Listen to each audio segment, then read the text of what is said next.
Kapu light house ಬಳಿಯ ನದಿ ಪಾತ್ರದಿಂದ ನೆರೆ ನೀರು ಸಮುದ್ರ ಸೇರ್ತಾ ಇದ್ದು ವಿಶ್ವಪ್ರಸಿದ್ಧ ಲೈಟ್ ಹೌಸ್ ಅನ್ನು ಸಂಪರ್ಕಿಸುವ ಕಾಲುದಾರಿಯ ಮಾರ್ಗವು ಸಂಪೂರ್ಣವಾಗಿ ಮಳೆ ನೀರಿನಲ್ಲಿ ಕೊಚ್ಚಿ ಹೋಗಿದೆ.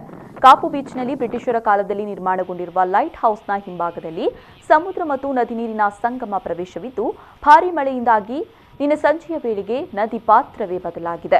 ನದಿ ಪಾತ್ರ ಬದಲಾಗಿ ಹರಿದು ಬಂದು ನೀರು ಲೈಟ್ ಹೌಸ್ನ ಮುಂಭಾಗದಿಂದಲೇ ಸಮುದ್ರವನ್ನ ಸೇರ್ತಾ ಇರೋದ್ರಿಂದ ಲೈಟ್ ಹೌಸ್ಗೆ ತೆರಳುವ ಸಂಪರ್ಕಗೊಂಡು ಶೌಚಾಲಯ ಬಳಿಯ cement slab, pathway, light house ಪ್ರವೇಶದ ಮೆಟ್ಟಿಲುಗಳು ಸಂಪೂರ್ಣವಾಗಿ ಕೊಚ್ಚಿ ಹೋಗಿದೆ.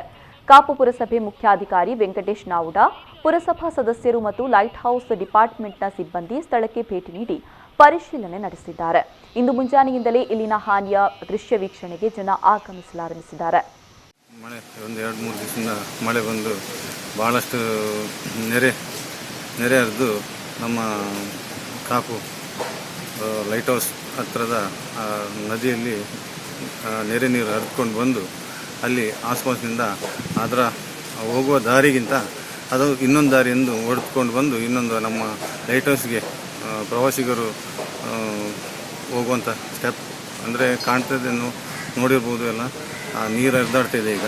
ಅದರಿಂದ ಅಲ್ಲಿ ನಮ್ಮದು ಪ್ರವಾಸೋದ್ಯಮದವರು ಮಾಡಿದ್ದ ಇದು ಯಾವುದು ತಡೆಗೋಡೆ ವಾಕ್ವೇಯಿಂದ ಸ್ಟೆಪ್ಸ್ ಎಲ್ಲ ಬಿದ್ದೋಗಿದೆ, ಎಲ್ಲ ಭಾಳಷ್ಟು ಹಾನಿಯಾಗಿದೆ ಅಲ್ಲಿ.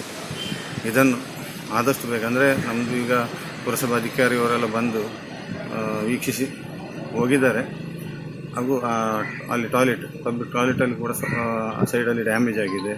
ಅದನ್ನೆಲ್ಲ ಆದಷ್ಟು ಬೇಗ ಅದನ್ನು ಸಂಬಂಧಪಟ್ಟ ಅಧಿಕಾರಿಗಳು ಆಗಲಿ ನಮ್ಮ ಶಾಸಕರಾಗಲಿ ಎಲ್ಲರೂ ಸೇರಿಕೊಂಡು ಅದರ ಕೆಲಸವನ್ನು ಆದಷ್ಟು ಬೇಗ ಮುಗಿಸಿದರೆ ಇನ್ನು ಬರುವ ಪ್ರವಾಸಿಗರಿಗೆ ಅನುಕೂಲ ಆಗ್ಬೋದು. ನಮ್ಮ ವಿಡಿಯೋ